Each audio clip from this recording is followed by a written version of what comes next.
احمد پور شرکیہ سے اپڈیٹ دیں گے۔ ایران 8 افراد قتل۔ ایران میں قتل ہونے والے 8 پاکستانیوں میں احمد پور شرکیہ کے 2 سپوت شامل۔ چکی موڑ کا محمد جمشید اپنے 11 افراد پر مشتمل خاندان کا واحد کفیل تھا۔ اس کی موت نے ایک بڑے خاندان کو بے سہارا کر دیا۔ اہل خانہ انصاف کے منتظر ایران میں 8 پاکستانیوں کے قتل کی المناک خبر نے احمد پور شرکیہ کے علاقے میں گہرے سوگ کی فضا طاری کر دی۔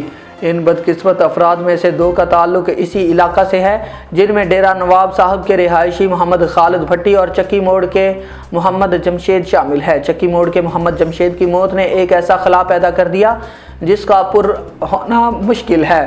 مقامی ذرائع کے مطابق محمد جمشید اپنی بوڑھی والدہ، بھائیوں، بیوی اور 4 بچوں سمیت کل 11 افراد کے بڑے خاندان کا واحد کفیل تھا۔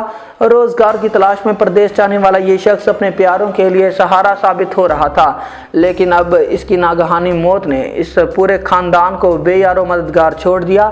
جیسے ہی محمد جمشید کی موت کی خبر احمد پور شرکیہ پہنچی، ان کے گھر میں کوہرام مچ گیا۔ بیوی اور بچوں کا وین کرنا اور بوڑھی والدہ کا نوحہ ہر دل کو غمزدہ کر رہا ہے۔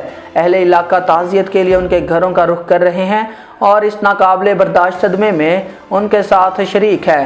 مقتول محمد جمشید کے ایک قریبی عزیز نے گفتگو کرتے ہوئے بتایا کہ جمشید ایک محنتی اور ذمہ دار شخص تھا جو اپنے خاندان کی تمام تر ضروریات پورا کرتا تھا۔ اس کی موت سے نہ صرف اس کا خاندان یتیم ہو گیا بلکہ ایک بڑا سہارا بھی چھن گیا۔ انہوں نے حکومت پاکستان سے پرزور مطالبہ کیا اس واقعے کی اعلیٰ سطح پر تحقیقات کروائی جائیں اور ذمہ داروں کو انصاف کے کٹہرے میں لایا جائے۔ ڈیرہ نواب صاحب میں محمد خالد بھٹی کے گھر بھی سوگ کا ماحول بن گیا ہے۔ ان کی موت کی خبر نے ان کے اہل خانہ اور دوست و احباب کو گہرے صدمے سے دوچار کر دیا۔ اس المناک واقعے نے ایک بار پھر بیرون ملک مقیم پاکستانیوں کی سلامتی کے حوالے سے سنگین سوالات اٹھا دیے ہیں۔